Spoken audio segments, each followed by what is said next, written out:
Hello, welcome to White Birch Tarot and Astrology.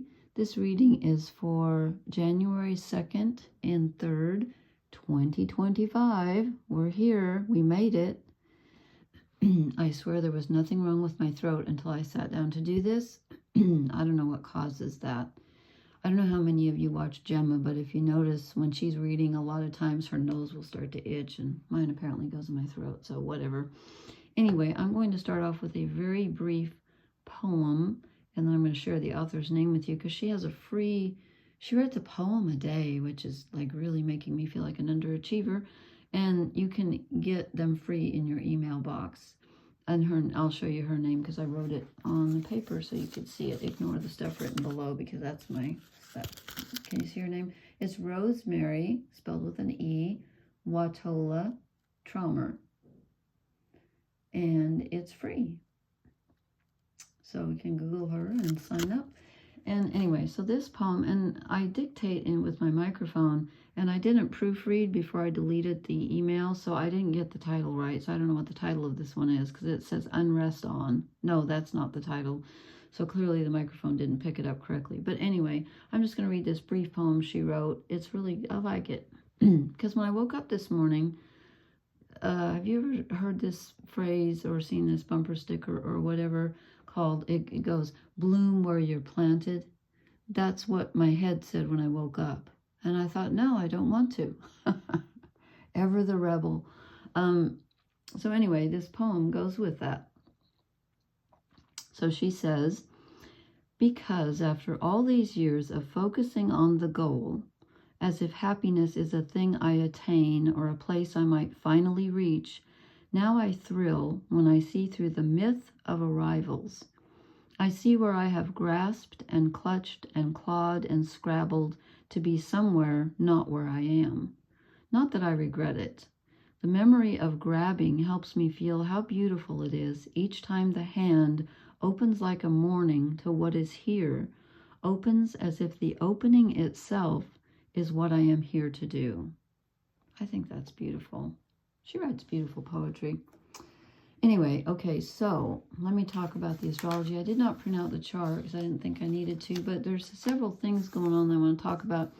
Venus just moved into Pisces, and I have been itching for weeks and weeks to do a pick a card love reading, and that would be perfect for Venus and Pisces, but I'm not going to do that tonight. I will in a couple nights, so. Venus is exalted in Pisces, meaning that's where she is at her best. And that Venus in Pisces rules or signifies, because it's ruled by Neptune, signifies unconditional love. And also extreme romanticism in a good way. And of course, there's always the negative side, which can be, lack of boundaries, I was going to say the Seven of Cups card, but it came out. I knew it would come out because it's that dreamy energy of, Pisces has no boundaries because it's the ocean ruled by Neptune. And so when Venus is in Pisces, there can be a tendency to overgive or not to be discriminating enough. But the plus side is that it does rule unconditional love. And I mean, what's not to love about that? And it is also a great sign for romanticism and creativity. And it's a beautiful placement for Venus. So she moves in on the 3rd into Pisces. And the 2nd. That's tomorrow, Thursday. And then in March and April, she's going to go retrograde and end up back at the tail end of Pisces at 24 degrees. But anyway, so that happens tomorrow. And then just quickly, Mercury goes out of his shadow, where he was retrograde, where he'd been before, and then he went retrograde. He on the 3rd, which is Friday, he gets out of where he's already been and moves into new territory at the tail end of, towards the end of Sagittarius, and on the 8th moves into Capricorn. So our mental clarity should be improving. Maybe not quite yet, but in a few days. And when he goes into Capricorn, definitely. So the main story tonight to me is that Mars and Pluto, who are both rulers of Scorpio, Mars is the ancient ruler of Scorpio, they are opposite each other again. And it becomes exact on Friday the 3rd. And I didn't write down the degrees, but I think I think they're both at, 1 degree, because Pluto's at 1 degree Aquarius. Mars is retrograde at 1 degree Leo. Oh my God. Sorry, no personal thing. What's my ascendant? No wonder. I'm like, what? Okay, so what does that mean? And also they're interacting with the nodes of fate, which I'm going to talk about briefly. But what does that mean? Well, Mars is our physical action, our desire, our personal desire, and also to a certain extent our tempers. Mars rules anger. And Pluto is the subconscious, and also rules Scorpio, which is intimacy. And Mars is in Leo, as I said, which is our sort of where our heart lies. Leo rules the heart. So Leo rules your personal desire, and Pluto's in Aquarius, which is more about the collective consciousness. It's an air sign, so it's about thinking. Mars is in Leo, which is a fire sign, which is about, desire and spirituality. And Leo rules creativity and children, the inner child, and romance and desire. And it can be a little bit, the negative side of Leo can be a little bit about too much pride, too much ego, wanting to be admired too much. So this is when Pluto and Mars are opposite each other, it's kind of about a struggle between willpower, personal willpower versus something greater than us, and control, and what your personal desire. Since Mars is retrograde, he's at a disadvantage, and of course Pluto's, as an outer planet, is a bit stronger anyway. So at this time, your personal desires can feel a bit dwarfed by what's going on around you, and what the greater good, in quotes, is saying, hey, we need this for the greater good. That's more important than your desire. And so there's a kind of a conflict. There can be a conflict there, and tempers can flare, and you can feel a bit pushed down into the mud. And both of them, Pluto and Mars, are both in good aspect to the north and south nodes of the moon, which are, remember, places in the moon's orbit. They're not things. And the north node rules the path we're supposed to be traveling on in this life that will lead us where we need to, to grow and to become. And the south nodes are what we're used to going to. Now, interestingly, I would have thought, since this is kind of a power struggle, and Pluto is a bit stronger and not retrograde, I would have thought that Pluto would have the upper hand with the nodes, but actually Mars is in a trine aspect, which is a really positive aspect, 120 degrees, with the north nodes, our future path, and Pluto's in a trine, which is the super positive aspect, with the south nodes, our past, which is interesting. So I feel like Pluto, which rules our personal subconscious and rules Scorpio, is bringing something up from the personal subconscious that is like an old habit pattern. And Pluto, remember, is death and transformation and rebirth. Something needs to be like either let go of or transformed. It's not serving us. We've been doing it too long. It's outdated. And so Pluto's working with that. And then Pluto's also in positive aspect to the north node, but it's a sextile, which is 60 degrees, half a trine. So it's not quite as strong with the north nodes. But Mars is in the trine aspect with the north nodes. I hope this isn't confusing. So anyway, what I'm trying to say is that although Pluto seems to have the upper hand in this power struggle, it's working with our subconscious to let go of what we don't need so that we can move forward on the path we're supposed to be on. And Mars is in really good aspect with that, even though he's at a little disadvantage because he's retrograde. So you might not be feeling that, that feeling when something feels out of your control and it has to, excuse my throat, it has to end in order for you to move ahead, but you don't want to let go or whatever. And change is always hard. At least for me, letting go is hard. So I drew some interesting cards, and I learned something tonight. How about that? It's never too late to learn. I have always associated, the first card I drew is the Tower. I have always associated this with Uranus because of the lightning bolt. Something sudden, erupting, and I think in some way it is, but I looked it up online because I thought, am I right about that? Where did I get that? I think I made it up, but I still think it's partially accurate. But I guess traditionally, when I looked this up on several different websites, they had Mars as the correlation. I did not know that. I have never associated this with Mars. But that's what it said. I don't get it. It still looks like Uranus to me. But whatever it is, it's something crumbling. It's an outdated structure that's being, zapped by lightning. And this one doesn't have any people falling out like some of them do. So this is a little less chaotic. But look at the water. I mean, it's definitely undergoing, it's being swamped. And it looks to me like pieces of it have broken off. And I just can't believe I didn't know that. I've never heard this associated with Mars. But then, I have mostly read Liz Green. She has a different paradigm for these, whole different system for these cards, kind of. And also, when I first started reading the cards, to be honest with you, I was 13 and someone handed me a deck, the Rider-Waite deck, and I didn't even know anything about correlation. I just started shuffling them and pulling cards for people, and images would pop into my head. So apparently I need to do some more studying. But I was just surprised. I've never read Mars. Okay, so anyway, it's interesting because when I was thinking, I thought, okay, Venus in Pisces, which came out with the Seven of Cups, which is what I was thinking, I didn't cause it to come out, but it came out. But I was thinking about the Mars-Pluto opposition. And we begin with this card that the internet's telling me is Mars, and we end with Judgment, which I've always associated with Libra, the scales, because it's often pictured that way. But in this deck, it's someone going down into the underworld. And so I look it up online, it says it's Pluto. I'm like, really? Okay. So we have Mars and Pluto at the beginning and ending of the reading, and that's who I was thinking of. Okay, so we start off with a sudden, I feel like this is something being knocked down that's obsolete, we no longer need.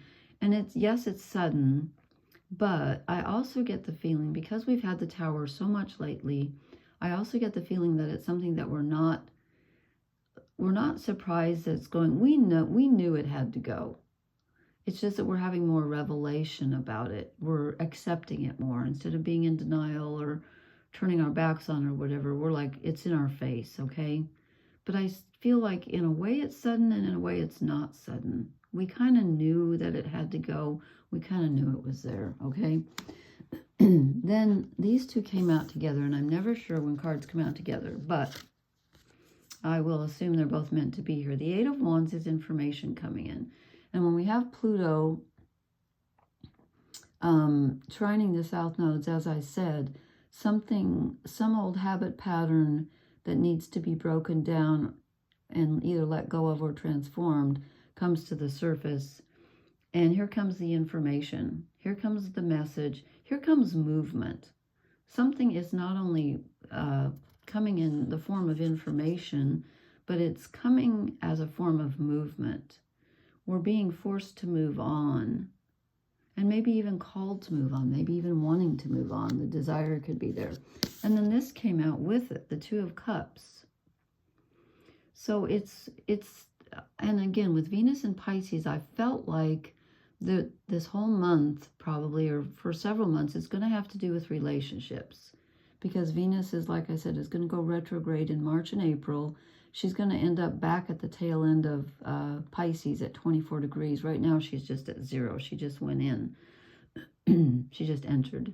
So relationships are kind of what this is about, I think. This whole struggle for power and control. Not so much that you might be struggling for control in a relationship, although you might be, but it's about how you look at relationships, how you relate to people in general. And that needs to be transformed, and it's going to be worked on. But there could be one particularly close relationship that may be surfacing at this time, because these people are intertwined. And again, it can always be the marriage of the masculine and feminine within us. But I think this is, relationships are going to be changing at this time. And with Venus and Pisces, again, there's a, watch out for lack of boundaries. But again, it's unconditional love, so that's good. Now, this is the card I've always associated with Pluto. Death, because Pluto rules death, so it is. And I think when I looked up it online, it said Scorpio. Well, Mars and Pluto both rule Scorpio. So, again, this is something, there's definitely something then, we've had this over and over and over for the past several months. We've been working on something. It's becoming quite obvious. At this time, I think it's going to be so obvious we can't ignore it, that there is just something that's dying that we need to let go of. And again, don't forget that death is transformation. He doesn't look so much like it in this card, but there is the sun behind him rising. So I'm going to say that's the transformation aspect. And those are the hounds of hell. He's headed for the underworld probably. Or maybe he's in the underworld. It's very pretty if he is. But again, there's something that's really being transformed and ending. And I think it's a relationship. And it could, again, be just the entire way you relate to relationships, the way you relate to others. And this is the Seven of Cups. Okay, this is the card where we can dream and imagine. And sometimes your dreams can come true. And imagination is very important at this time. But again, with Venus and Pisces, just watch your boundaries. Don't let people overstep their boundaries. And, you can let your imagination run wild. Why not? If you're going to wish for a relationship, wish for, a really great one. I mean, just let your imagination run wild. But remember that the imagination doesn't always manifest. So with Venus and Pisces, there is a note of caution not to get swept away with the waves of, romance and think, oh, this is wonderful. And make sure your idol doesn't have feet of clay. Okay, then we get the Queen of Cups. This is being in control of our emotions. It could also be a very emotional female of a water sign, Cancer, Scorpio, Pisces in our lives that we're dealing with. So there's that. But it's definitely, she's definitely queen of the emotional realm here. And this is what's interesting. Okay, we have two queens. And the second queen, let me show you her right first. Here. I shouldn't make fun of Southern accents. Why do I do that? Just people have done that on TV since I was born. So that's not funny. The Queen of Pentacles is the other queen. And she's the grounded queen. She's the queen of, the earth signs. So Virgo, Taurus, Capricorn. And she's all about staying grounded. So even though we have this, romantic imagination going on, she's saying, make sure that if you fall for someone, make sure that they're the real deal. Don't get swept away. Be in control of your emotions. Be in control of your environment. You call the shots and you make sure that person is solid. And you make sure you're solid. Have a plan or, whatever. But look what they're flanking. On either side of these queens, in the middle of them, is a Ten of Swords. Swords are thinking. And this is the card. This goes with the Death card, okay? This is the ending of something. Something that we've been thinking about, excuse me, or the way we've been thinking has just got to go. It has just got to go. And again, it doesn't necessarily mean someone around us is going to die at all. It means that we have to give up a way that we've been communicating with others. Excuse me, maybe if I take a drink. I've been struggling with this for a while. Believe it or not, stomach problems can influence your throat. And I didn't know that, but it's true. This is definitely, as I said, a form of communicating or some thought pattern or some specific thoughts that are they're just done. A way of thinking is just done. Let it go. Maybe something you were planning, something you were thinking was going to happen, I don't know, but there's something that's ending on a mental level. And the way to cope with that is by being in control of our emotions. And again, this could be an emotional woman or a water sign woman in your life that you're dealing with, need to find a new way of dealing with, or an earth sign woman. Or it could just be, as I said, being grounded and completely in control of your environment. And when I say your environment, I'm talking about not only your money and your house and, you know, your possessions, but your actions, your integrity, what you do, like literally what you do every day, your habits, your eating and sleeping habits. You know, earth is practical. It's like, what are you going to do? So if you're in a relationship, if this is and I do feel like this is all about relationships, I really do. Oh, I forgot to look at the card. No, I didn't. I'm thinking of another one. If this is about relating with people that you love or friends or whatever, this is about how you treat them in the physical, how you treat them emotionally, how you interact with them. It's very important at this time because power struggles, as I said. Okay, and then the last card I already showed you, there's actually two, came out together, Judgment. So this is going down into the underworld. This is Pluto with our south nodes here saying, okay, what do we, you know, what's our, where are the bodies buried in the basement? What skeletons are in the closet? What do we need to look at that we've buried that are still influencing us in our relationships? We need to go down and take a look and then judge, is this useful for me? If not, it needs to go, okay? And then this came out with a King of Swords. So we have the Ten of Swords, which is the ending of a way of thinking. And then this comes out with Judgment. So we're judging our thoughts. I think we're judging more than that. But since Pluto's in Aquarius, and Aquarius is an air sign, and swords are air, I think this is Pluto in Aquarius saying, you know, let's take a step back from this old habit pattern, this old thinking pattern, way of communicating. Let's take a step back and be objective about how we're communicating in our relationships and how we're communicating with people in general and what we're thinking about. Aquarius is objective. It's kind, you know, because it rules the collective. So Aquarius cares very much about society and, you know, taking care of people. But it's also capable of taking a step back, which we need to do. You know, he's in control, but he's also, you know, he's looking very objectively at things, and we need to do that. Especially, that's our, you know, that goes with the Judgment card. How are we judging? We're judging intellectually. We're judging objectively, okay? And then I drew 3 shadow cards. I don't know why, but I did. I said, what are we not seeing? 6 of Swords. Something we need to leave behind again. We're already in the process of leaving.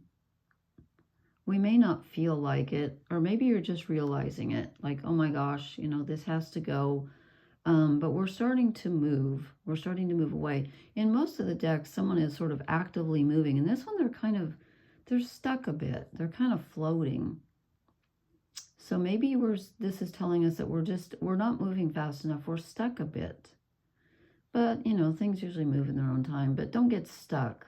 If you need to leave something, don't kind of flounder. And then I drew the Page of Swords as a shadow card. So we have an idea of what we need to be doing and what we need to be letting go of and where we need to be going, but we're not doing it. We're not acknowledging this idea that keeps coming up. It's there. It's a beginning idea, but it's there, but I don't think we're seeing it. We're not giving it its due. And then we also get the Ace of Pentacles. So there's also, remember when we got the star last time to guide us? There is a guide for us. It's a very real path, very stable. Pentacles are very stable. They're earth. So there is a guide to what we need to be doing, a very beginning step we need to take, but we're not seeing it very clearly. Or trusting it, perhaps. We're not trusting it. Okay, let's see what the oracle card. Do I have another oracle deck? I use it. Yeah, I use the same one all the time. I'm going to use the fairies tonight. Pardon me. The stomach upset is... Okay, what do we need to clarify this? Anything that needs to be... Anything you can tell? Really? Okay, this I wasn't expecting. Why are they messing with me? The Fairy of Naughtiness. Is that the Mars Pluto? I'm going to draw one more and then I'm going to, you know, the top one wants to come out too. Okay, 3 want to come out. The Child. I'm going to have to look at all of these. The Child, that could be Mars and Leo. And we get the Pan again. We've gotten him a lot lately. Now, I don't need to read that one because I've already read it. That's leaping off into the unknown and considering the change that you need to make. The challenge becomes an adventure. This is the adventurous spirit.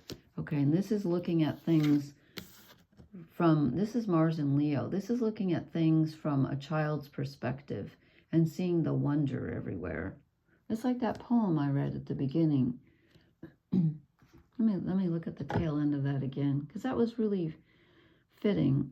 Yeah, the memory of grabbing helps me feel how beautiful it is. Each time the hand opens like a morning to what is here, opens as if the opening itself is what I am here to do.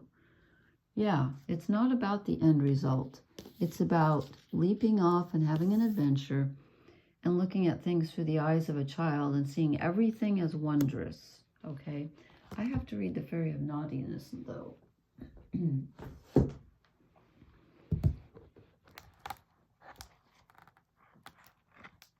I shouldn't flip through this by the microphone because I noticed it makes a sound. So let me put this on my lap real quick. Verse 37. Okay, it's the last one in this section.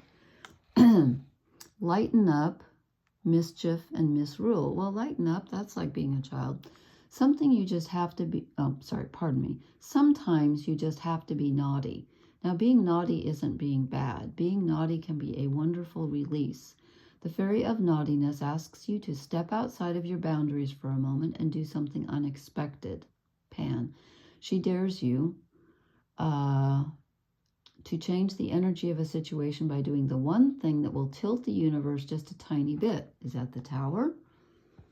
Sometimes you can change that energy just by thinking. King of Swords, letting go of the Ten of Swords. Naughty thoughts. Oh, a leaf just fell out of my book. I forgot I put it there. I'll show it to you. It's pretty. Sometimes you can change the energy just by thinking. Naughty thoughts can lighten a situation without anyone else having to know about it. As you look at her, I'm sure an idea will come to mind. Observe, too, that she is connected above and below. She is, okay. I like the face she's making. I like to be naughty.